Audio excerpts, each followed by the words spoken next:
Tobin and Leroy here with you. 560 WQAM. It's Thursday. We're rocking around. Dolphins, they're joint practicing tomorrow. Bears, I hear the Bears are being pretty physical out there, Leroy. Reading the dirt sheets? They better be, because their quarterback evidently is throwing it to everybody. Well, we're going to have to see. We're going to have to see it because Tua was feeling pretty cocky yesterday because the defense hasn't gotten many footballs from him. So it kind of felt like he was saying, hey, go pick on this Caleb Williams. But I will say, I don't know if this means anything, but we're now in year 4 of Mike McDaniel, trying to set this culture up here down in South Florida. And everybody was raving in Chicago because there was 4 fights in one practice and tons of live tackling. Now, mind you, Ben Johnson comes from old man Campbell's tree, left Detroit. We used to do 1 or 2 of those practices a camp. Keep in mind, Campbell's a lot longer. When you have you remember back in the day, you had those scrimmages. Remember, we went to one at FIU. Remember, we went down there to FIU and the Dolphins had a scrimmage. No, I don't think that was me, dude. Other intangible host. No, that was you. I don't think so, dude. I've never watched a football game at FIU. Really? All right. Yep. All right. So anyway, usually they have 1 or 2 scrimmages where they're live. Mm-hmm. Everything's fair game except for the quarterback. Still don't touch the quarterback. Yeah, you can't touch the quarterback. That was the other thing in Hard Knocks that angered me because they were telling the defense, don't even be near Josh Allen. Yeah, because don't even be near him. Here's what they do: they won't touch him, but they'll get as close as possible so they could say they got the sack. And then what ends up happening is somebody gets rolled up on, or you try to slap the ball and get the arm, and now your quarterback's hurt. So now you got to be, because I told you how defenders are, right? Yeah, I told you how they are. So now you got to be even clearer, and you got to give that explanation. Don't be close. Don't be around him. Don't nothing. Don't swing your arm. No, you got to break it all down because they don't listen. Timbo Slice says, no, it was you, Tobin. It wasn't me. I did not watch the Dolphins scrimmage at FIU. The love old mix. No, that's not true. What are we doing? I don't mix people up. It wasn't me. All right. Definitely wasn't. I would remember that. Especially all the things we've been to. I remember the sporting events we've been to. Most of them involve fisticuffs. Mm-hmm. So I would have recalled. We've gone to a couple of games. Baseball games. Got some baseball games. We've gone to some hockey games. We've gone to a Heat game. Yep. But I don't think we've ever been to a football game together. If I rack my brain, I don't think we have. Because I had season tickets. Me and Fonz had season tickets to the Canes one year. Yep. So I would see the infamous band gate. Yeah, band gate. And so yeah, tailgate, and I see a lot of guys that, because they did a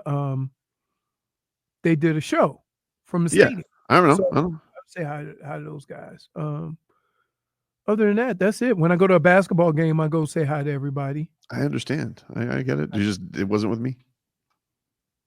I'm not gonna just. What do you mean? You don't believe me? No. Okay. Why would I lie about that? Hmm? Why would I lie about that? I don't know. Why would I lie about not going to a Dolphins scrimmage? I know we did a practice. We had to be at the hottest practice ever. We did go to a practice together. That's true. Broadcast from there. Yeah, we did do that. Headlines are brought to you by Doral Hyundai. The number 1 Hyundai store in the nation just went full beast mode. Doral Hyundai, where the deals are monstrous and the prices don't survive. No one sells for less. No one. Dolphins off in Chicago. Tyreek Hill did travel with the team. Dolphins released their first depth chart, Leroy. How about that? Tua Tagovailoa, QB1. How about that? They released that because they have to, but most coaches don't want to. So you don't think Tua's locked in at QB1? No, yeah. Why? You see, Come on, then. are you done? Tyreek Hill, starting wide receiver. Oh, yeah. Mm-hmm. Jalen Waddle, The other also one. starting wide receiver. Tight end. Who's tight end? They list Waller. There you go. Julian Hill is tight end 2. No, he is tight end 2 as in doo-doo. I don't like that. I don't know why I was waiting for that. Wait, Tobin. Wait, listen. You don't like that. I don't like that. How many years have you been betting Julian anytime touchdown? About a year and a half. I started doing it in the middle of a year ago. Right. And every time he gets close, he bats the ball around like we're playing volleyball. I saw he got lit up yesterday by Jordan Brooks. Lit up. I was like, ooh, big tackle. Running back 2, Jalen Wright. Running back 3, Alexander Madison. And the rookie Ollie Gordon, running back 4. I would say this. Having a running back 1 and a running back 2 is sometimes a little sketchy because you're mostly playing the circumstances. And sometimes the circumstances would dictate you need a bigger, more physical guy. So I would say of all the positions, that one you could probably go 2-3 deep as far as who's going to play. Yeah, and then on this depth chart, they list on the line Chop Robinson, Zach Sealer, Benito Jones, Bradley Chubb, with the linebackers being Dodson, Brooks, and then Jalen Phillips. Mm-hmm. Storm Duck and Kendall Sheffield are your starting corners. Minka and Ashton Davis, and then your nickel corner, Mike Hilton. And no real surprises. I will say, though, this Cam Smith's way down on the depth chart. Not a great sign for your second round pick from a couple of years ago. I'm going to say this. And you know I'm about as patient as they come when it comes to young players in any sport. But damn, Cam, we need to see something. You can't be in your 3rd year and you're so far down on the depth chart, you holding it. You're almost holding the clipboard. Yep. So are they using that as motivation? I don't think that so, you're dude. still not doing the things that he's not even practicing a lot. Like Mike McDaniel's like, I can't even evaluate him. He's hurt all the time. I've never understood. You ain't even playing football yet and you banged up. This is the easiest time of year because there's really no real contact. And you play a non-contact position in preseason. Mm.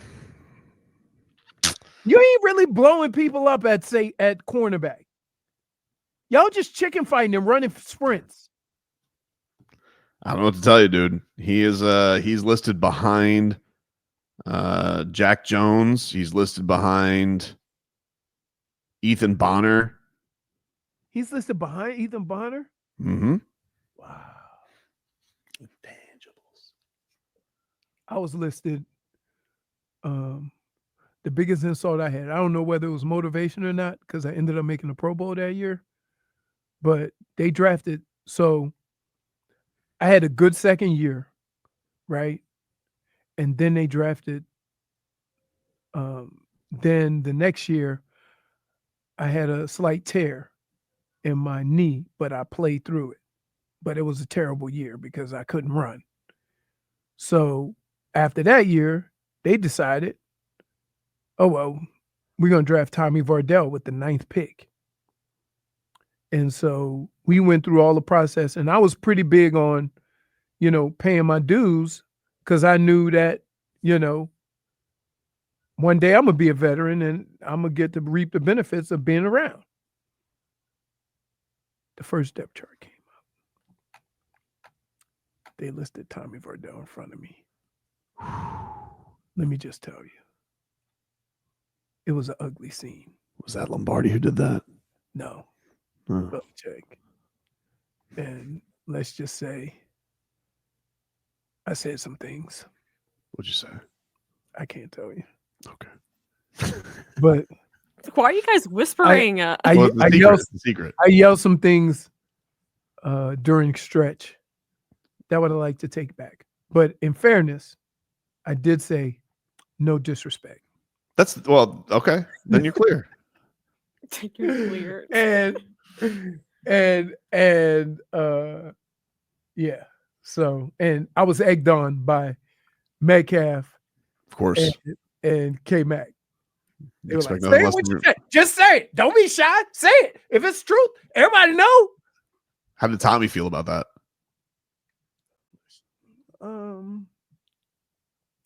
I said no disrespect. No fair. Okay. Then he can't hold offense. Because it had more to do with being a rookie and earning your stripes, Right. and less to do with how much you really did suck.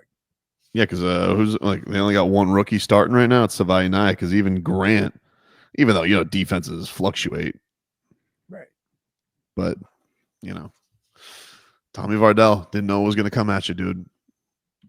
I mean, and something's up, right? Because let me tell you why. When they had the rookie camp or whatever, and the running back coach say that Tommy Vardell put on a clinic. So now we got to pay attention. And so me and Metcalf and K Mac, we taking notes. Like, y'all see it? I don't see it. And then one running back said, if he the 9th pick, I should have been the first pick in the draft. And he was like, shut up, you ain't even playing. Exactly. That's what I'm saying. Oh, man. We'll take a break here on the show. We have somebody in there that says, today is a good day, chat, because we're one day closer to death. Funny enough, that quote seemed to draw the ire of a former Miami Dolphin. That's next. Hey, why is he looking at me like that? I don't understand. What's his problem? I think he's just lost. I'm not lost. What's your deal today, man? Technology. Huh? What's your deal today, man? You've been out of sorts ever since the Somebody start of the show. rebooted my computer and it screwed up all my settings. Still with the computer. No, I'm done. No, My thing is like, what kind of settings are you talking about? You only do 2 tabs at the same time. No, but I'm saying like I had to re-sign into everything. Your email? No, my email, to Twitch, to I tried to log into hey, I think I have 2 accounts on Twitter. Because the one I signed in to, You got a burner? I mean, I guess. You're like Pat Riley? You got a burner? The one I signed into was not the one I used. Your Astron account. No, it's not. Let me tell you something. I'm done. My Astron days are over. I'm married, got kids. Please make sure we have that saved. What? Astron days are over. Please clip that. Clip that, please. Dude, clip that. When you're younger, you move down to Florida, you ain't used to seeing that much cheeks on the beach, right? Yep. Used to being up north, full booty coverage, right? You ain't seeing no thongs up north. I started watching this show yesterday. I think it's called Chief of War. It's with Jason Momoa. It's a show or movie? It's a show.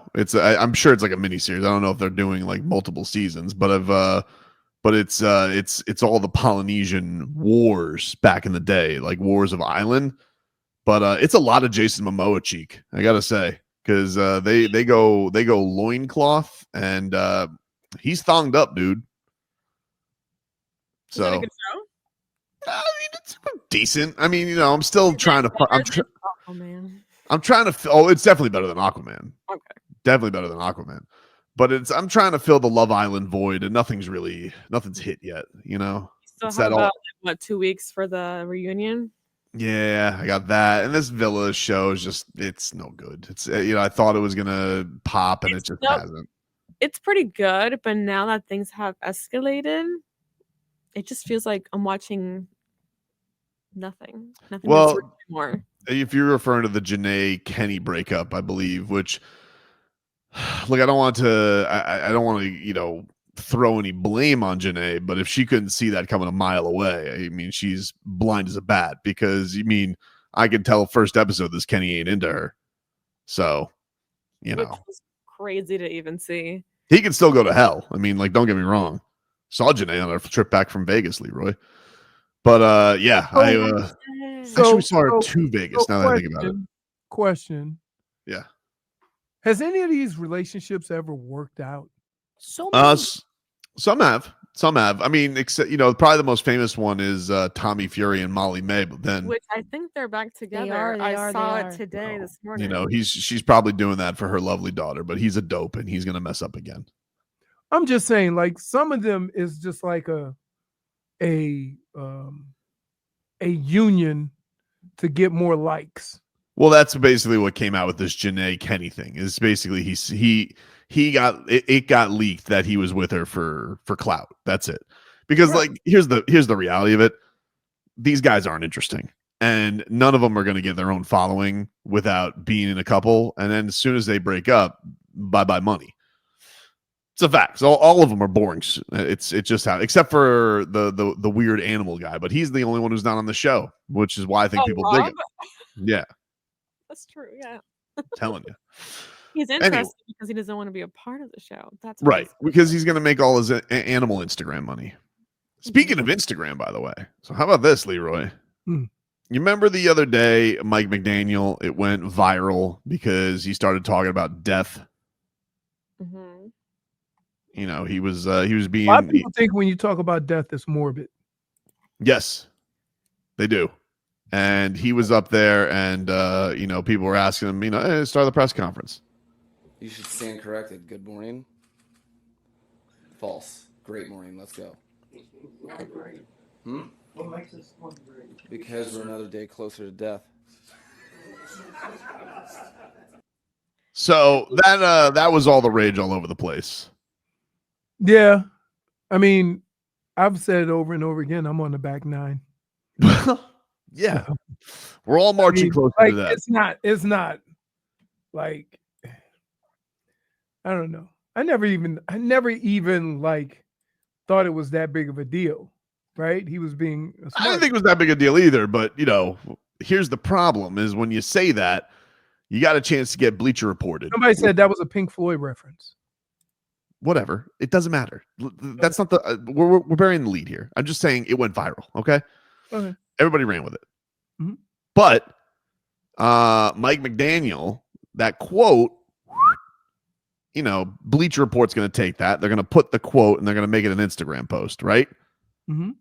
And of course, they got to pick the craziest picture of him. I know. It's the worst picture of him. He looks like a loon. And they just say, great morning, because we're another day closer to death. And somebody commented on this, if you can see there, Leroy, and that is none other than former Miami Dolphins running back Reggie Bush, who just goes, great hire. And I got to know, because this is now the second time Reggie Bush has gotten into the Instagram mentions on Mike McDaniel.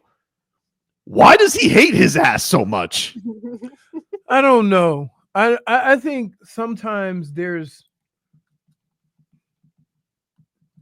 what gets lost in a lot of opinions about Mike McDaniel is his knowledge and his ability to do certain things, right? But the problem is that when you're the head coach, it's a lot different than just being the run game coordinator. And when you have the weapons that they have, nobody wants to go to a game just to see you pound the ball. And sometimes you get caught up in that. So in the previous mention that he had on Instagram, what did he say that was so telling? You're muted, by the way. He said back after Thanksgiving, Jennifer, that he was very upset because he was commenting on a First Take clip where Stephen A. Smith was roasting him, and he said Stephen A. Smith was like, the Dolphins are 0-12 in their last 40-degree weather game. It's over for them this season, which was true. Reggie Bush, after that, he commented and said, fire the coach. He should have never had the opportunity. He sucks. Wow. Okay. That's very That I was gonna that say, almost because this seems one that kinda almost sounded like seems you didn't have rather any context. personal. That's what I'm saying, dude. Yeah, like Right. why does he hate him so much? What did Mike McDaniel Now do I to you, get it. Reggie? I don't know. And I was like looking, I'm like, did they ever cross paths? No, Like, there's no way they cross paths. No. I don't think so. He was Reggie Bush. I don't remember being a 49er in 2015, but Mike McDaniel didn't become part of the 49ers till 2017. Yeah. I don't know. I'm trying to figure it out. Did he come in for a workout and Mike McDaniel told him you're washed? I don't know. But I'm 100% with you. It seemed personal. Unless Reggie Bush is like you and he's just tired of the run game sucking for the Dolphins. I don't know. I mean, it's like I can just from being around it enough and listening to coaches and how they think. This definitely seems like a situation where you've determined what your team can and can't do before you've actually seen it. And that's how the offense ended up the way it is, because that's not the style of coach that he's ever been. Stop You it. know, but I'm like, when you look at Liam Eichenberg, right? I must. I'm more than sure a lot of people are saying, why would we even try to run the ball behind him? And so that's hence the short passing, because you've already deemed before you see it that you have a player that can't do something. And I would say, just for the basis of keeping a defense honest and seeing it with your own eyes, sometimes you got to force it to see whether this guy can't do it or he can be coached up and technically he's a little off. And they never did that. I find it interesting because I feel like Reggie's like the knock on Reggie early on because he was so good in college. Mhm. And then he came into the league and everybody was like, yeah, but he's not a real running back. He was kind of like Devon Achane, wasn't he? Like a weapon of all things. Like Metcalf. Yeah. And everybody, and then he comes to the Dolphins and he got to be which he did want to do. He wanted to come to the Dolphins and kind of be a real running back. And he did have 1,000-yard season with the Dolphins, almost 1,100 yards in 15 games. But I was like, why does he hate his ass so much? Right. So this is my fault, 100%. I went on Google and I put, why does Reggie Bush not like Mike McDaniel? And AI gives me a whole description. And as I scroll down, I see Tobin's video being addressed. Thank you. Like you can watch more. You can watch this video to hear more about Reggie Bush's criticism of Mike McDaniel. Yeah, and but my video has no answers. My video is just questions because I had these same questions last year. I thought it was funny that it led me to you.